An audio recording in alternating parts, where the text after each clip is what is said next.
Drone Shahed Iran cuma seharga mobil, sekitar 20-50 ribu dolar, tapi mematikan dan menghancurkan. Tapi untuk menjatuh ke AS dan Israel bisa menghabiskan ratusan ribu sampai jutaan dolar per tembakan.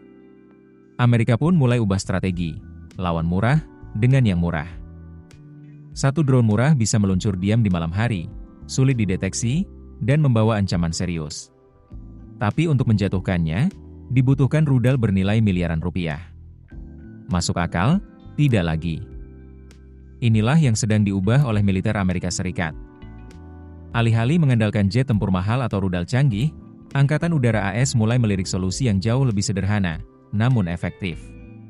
Mereka menggunakan pesawat turboprop seperti Embraer A219 Super Tucano untuk menghadapi ancaman drone murah seperti Shahed buatan Iran. Konsepnya sederhana, lawan yang murah dengan yang murah. Drone tipe Shahed diperkirakan hanya berharga sekitar 20.000 hingga 50.000 dolar AS. Sementara satu rudal pencegat bisa mencapai 1 hingga 2 juta dolar. Dalam skenario serangan kawanan drone, biaya pertahanan bisa membengkak drastis, dan itu jelas tidak berkelanjutan. Disinilah keunggulan pesawat seperti Super Tucano muncul. Pesawat ini bukan jet canggih, melainkan turboprop tangguh yang bisa terbang lebih dari 5 jam, berpatroli dalam waktu lama, dan beroperasi di landasan sederhana. Kecepatan rendahnya justru menjadi keunggulan untuk mendeteksi dan mengejar drone kecil yang lambat. Tak hanya itu, Super Tucano juga dilengkapi sensor canggih yang mampu mendeteksi target kecil, bahkan di malam hari. Setelah target terkunci, pesawat ini bisa menghancurkan drone menggunakan senjata yang jauh lebih murah, seperti senapan mesin kaliber 50 atau roket berpemandu laser. Langkah ini bukan sekadar improvisasi, tapi bagian dari strategi besar. Pada November 2025, Embraer memperluas fungsi Super Tucano untuk misi anti-drone.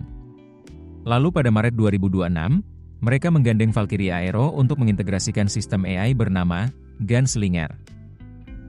Teknologi ini dirancang untuk mempercepat proses deteksi, pelacakan, hingga penembakan terhadap drone, terutama dalam skenario kawanan.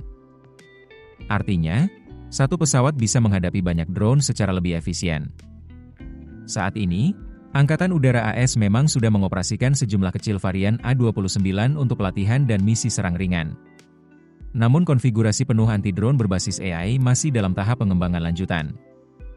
Targetnya, mulai operasional pada akhir 2026.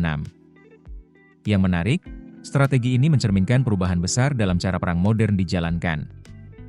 Dulu, dominasi udara identik dengan teknologi paling canggih dan mahal.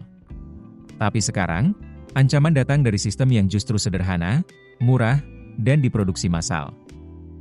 Drone menjadi senjata, game changer. Dan untuk menghadapinya, pendekatan lama sudah tidak cukup. Militer kini dipaksa berpikir lebih efisien, lebih fleksibel, dan tentu saja, lebih hemat biaya.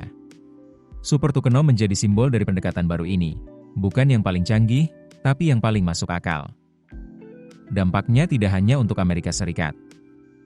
Negara-negara lain yang menghadapi ancaman drone serupa juga mulai melirik solusi ini. Karena pada akhirnya, perang bukan hanya soal teknologi terbaik, tapi juga tentang keberlanjutan dan efisiensi. Fenomena ini menunjukkan bahwa keseimbangan kekuatan militer global sedang berubah. Ancaman tidak lagi datang dari senjata mahal saja, tapi dari teknologi sederhana yang digunakan secara masif. Jika strategi pertahanan tidak beradaptasi, biaya bisa membengkak, dan efektivitas justru menurun. Keputusan bisnis terbaik datang dari data, bukan tebakan. Mudah berlangganan Business Insight dengan subscribe with Google.